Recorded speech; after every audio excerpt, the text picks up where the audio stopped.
حلوين، عاملين ايه؟ يا رب تكونوا بخير. وحشتوني جدا. جايين النهارده بريفيو جديد. ريفيو كلكم طلبتوه مني، وكان في يعني ايه شبه اجماع كده على المنتج ده.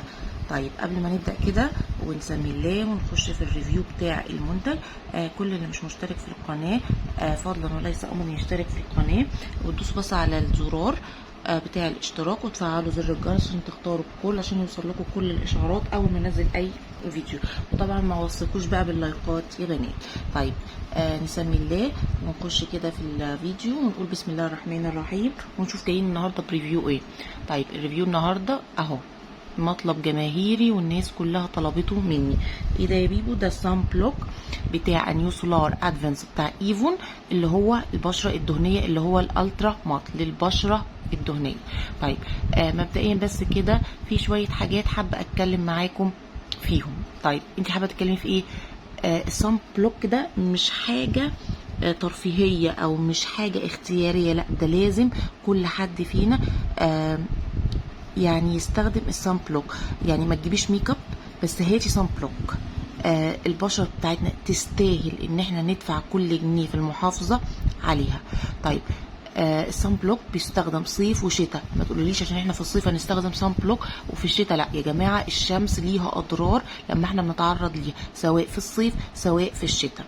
طيب السان بلوك دوت اضراره ايه وبنشوفها على البشره ازاي؟ ناس كتيره قوي صغيره في السن تيجي تقولك انا حصل عندي خطوط تعبيريه، عندي خطوط رفيعه، بيحصل لي كرمشه حوالين العين وخصوصا منطقه العين عشان هي منطقه حساسه ومنطقه رقيقه ودقيقه جدا. بتيجوا تقولوا فيها انا عندي خطوط فيها، عندي كرمشه، بتبان قوي قوي في منطقه العين. واللي بيجي يشتكي مش ناس كبيره في السن، انت بتلاقي ناس عندها حاجه و20 سنه واقل من الحاجه و20 سنه وجايين يشتكوا. كل ده بسبب ايه؟ كل ده بسبب ان احنا ما بنستخدمش صن بلوك، كل ده بسبب ان احنا بنتعرض مباشره للشمس، بناخد الاشعه الفوق بنفسجيه باضرارها كلها اللي بتخترق جدار البشره وحاجز البشره وبالتالي بتدمر لك حاجز البشره. ف لازم كلنا نستخدم الصن بلوك طالما نازلين في الشمس. انا عايزه اقول لكم حاجه كمان، انا مش عايزه اصعبها عليكم بس دي حقيقه. احنا حتى ستات البيوت اللي بتتعرض للسخونيه بتاعه البوتاجاز وبتقف تطبخ قدامه، حتى دول على فكره المفروض يستخدموا الصن بلوك. تخيلوا بقى، يعني مش مجرد اشعه الشمس، هي اي سخونه واي درجه حراره سخنه احنا بنتعرض ليها هي بتاذي البشره وبتاذي حاجز البشره وبالتالي بتسبب التهابات، بتسبب حساسيه. تيجي ناس تقولك انا عندي حبوب، تيجي ناس تقولك انا عندي تصبغات، تيجي ناس تقولك انا بشرتي بقت تاكسد. ما هو كل ده حبيبه قلبي بيأكسد ليه؟ كل دوت علشان ان الشمس بتخترق البشره. اللهم عافينا وبعيد عننا وبعيد عن كل الناس يا رب. في ناس بيجي لها سرطان الجلد. سرطان الجلد حبايبي بيجوا من ايه؟ برضو ان التعرض للشمس، من كميه الوقت اللي احنا بنقعده في الشمس واحنا متعرضين ليه. وكلنا بدون استثناء في اي منطقه بنتعرض كلنا للشمس، اللي نازله الجامعه، اللي نازله الشغل، اللي عندها مشوار، كلنا بنتعرض يا جماعه للشمس.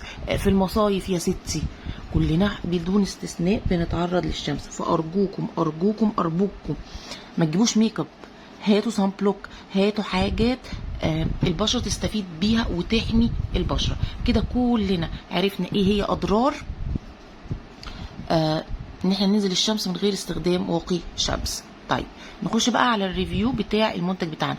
انا مش بجبركم على منتج معين، انا كل اللي انا عايزه اوصله لكم اهميه الصن بلوك. ابوس ايديكم زي ما بيقولوا، استخدموا صن بلوك. بشرتكم تستحق الاهتمام، جلدكم يستحق ان انتوا تهتموا بيه. تمام. نيجي بقى للريفيو بتاع المنتج القمر حبيب قلبي. بصوا انا واكلاه حرفيا، هو ما فيهوش حاجه، انا واكلاه. طيب المنتج دوت حجمه قد ايه يا بيبو؟ حجمه 50 مللي. ميدن ايه يا بيبو؟ اهو ميدن، يا رب تكون الكاميرا، بولندا. كعادة كل المنتجات بتاعت ايفون. الصلاحية قد ايه؟ الصلاحية 3 سنين. مكتوب بقى عليه ايه؟ مكتوب عليه ان هو كريم واقي من الشمس للعناية بمظهر التجاعيد. خلي بالكم من الكلمة دي عشان هنيجي ونتكلم عنها. بمعامل حماية من الشمس SPF 50، بتغطية غير لامعة. طريقة الاستعمال بتحطيه بسخاء وبالتساوي على بشرة الوجه والعنق وأعلى منطقة الصدر يوميا قبل التعرض للشمس ب15 دقيقة. برضو خلي بالكم من دي وهنبدأ نتكلم عنها. وأعيدي وضعه حسب الاحتياج. تمام. ده اللي الشركة كاتباه عليه. طيب انا شفت ايه منه؟ اولا كل اللي متابعني حبايبي طبعا عارفين ان انا بشره دهنيه، واللاين ده اصلا كله موجه في المقام الاول للبشره الدهنيه، بس مش معنى كده ان مش كل البشرات تنفع تستخدمه، كل البشرات تنفع تستخدمه، ولكن هقول ملاحظتي انا ولكم مطلق الحريه. طيب اللي يقدر يستخدم ده البشره الدهنيه، البشره المختلطه المعرضه للحبوب المايله لدهنيه. ليه انا بميز؟ يعني ايه اللي بيميز ده؟ ان هو اويل فري، ما فيهوش دهون، وكلنا عارفين ان البشره الدهنيه بتبقى محتاجه حاجات خفيفه وحاجات لايت، حاجات يعني يكاد ما يكونش فيها زيوت خالص، لان هي اوريدي فيها زيوت وبتفرز، فزيوت على زيوت هي مش ناقصه يعني دهنانه زي ما بيقولوا. فبتبقى حاجات يا اما حاجات بقى جل، يا اما حاجات اويل فري، حاجات خفيفه خالص. طيب ده مش تنتد، ده اللي ملوش لون، تمام. مكتوب عليه بقى ايه؟ انتي ريكل الترا مات كريم SPF 50، يعني معامل الحمايه اللي فيه 50، وده افضل واعلى نسبه حمايه. ده اللي احنا اساسا بنبقى محتاجينه من الصن بلوك اللي بيحمينا تماما، النسبه دي تحمينا تماما من اشعه الشمس. تمام. بيحمي كمان من اليو في اي واليو في بي، دول النوعين بتوع الاشعه اللي بنتعرض ليهم.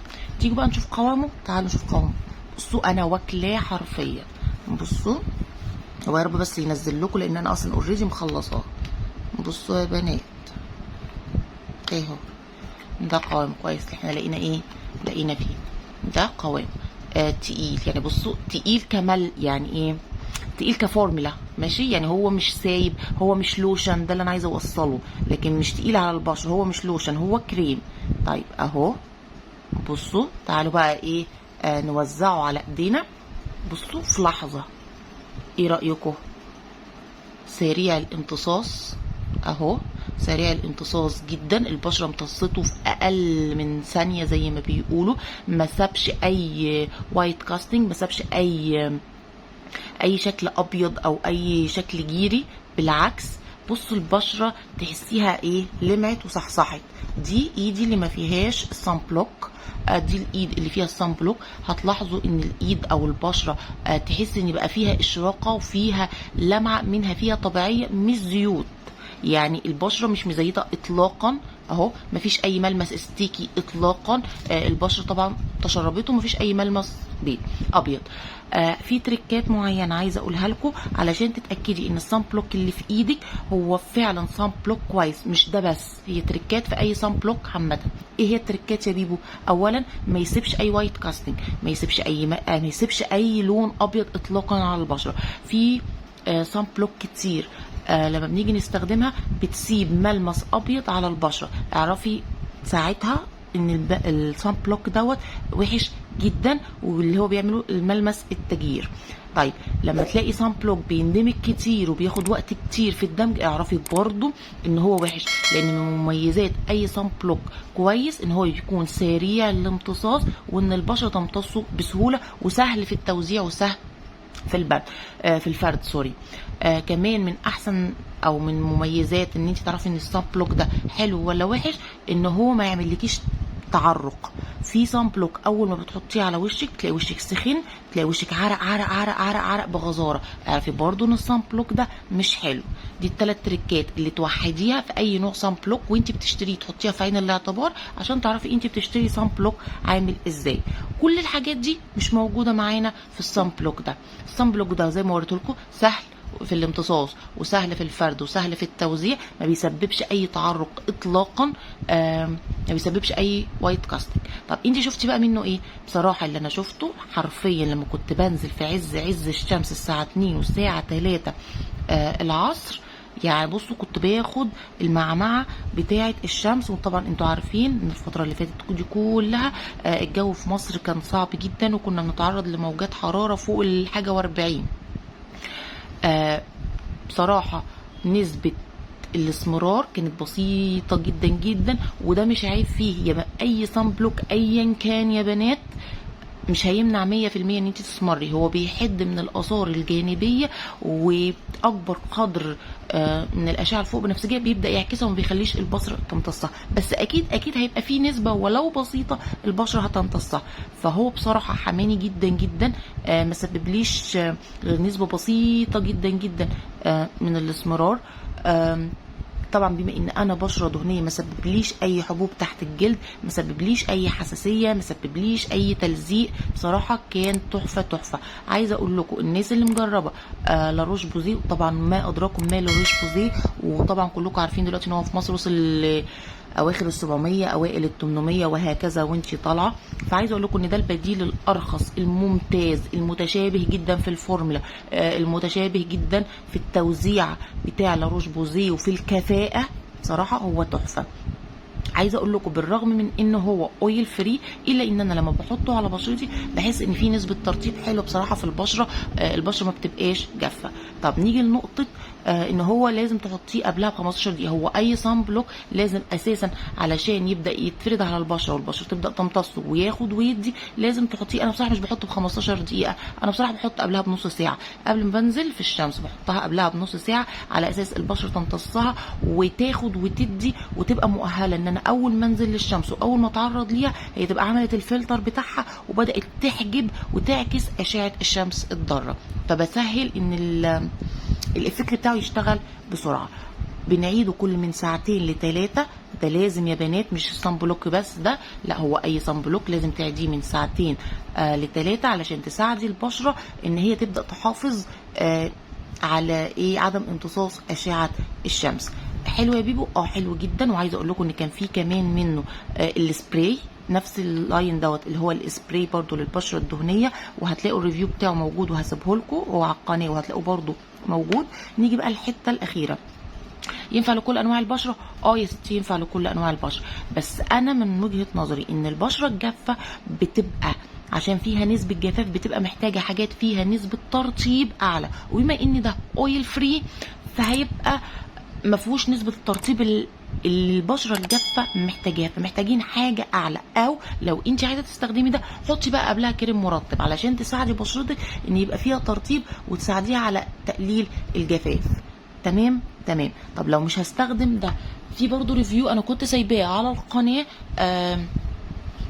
اهو للصن بلوك دوت من ايفون، اللي هو الايفون كير سان، وبرده كان SPF 50 وقلت لكم فيه هو كان حلو جدا جدا، بس بالنسبه لي كان احلى وافضل للبشره الجافه لان نسبه الترطيب فيه كانت اعلى.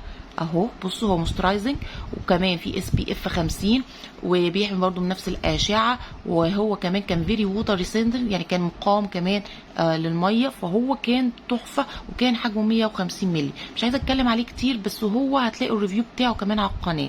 فانت معاكي ده ومعاكي ده وكمان معاكي الصن بلوك السبراي. هيبقى السبراي كمان ميزته في ايه بقى وانت بره تعرفي تجددي بيه على طول لان هو سبراي وكان حلو جدا. تقدروا ترجعوا له وتشوفوه برده على القناه هيفيدكم جدا، ودي من احلى الصن بلوك اللي انا استخدمتها. هتجربيه وهتكرريه تاني يا بيبو؟ طبعا هكرره تاني لان انا وقعت في غرامه بما ان انا بشره دهنيه، بصراحه عشقته وحلو جدا وما سببليش زي ما قلت لكم اي حساسيه اطلاقا، فكان بالنسبه لي بيرفكت 100%. كان قيمه مقابل سعر، كان سعره برده كمان حلو جدا، هو مش غالي، فبالنسبه لي يعني كان بيرفكت زي ما بيقولوا. انا عارفه ان في بنات كتير قوي قوي قوي جربته، فطبعا كل اللي جربه يسيب لي في الكومنتات رايه وتجربته، بحب استفيد منكم زي ما بفيدكم.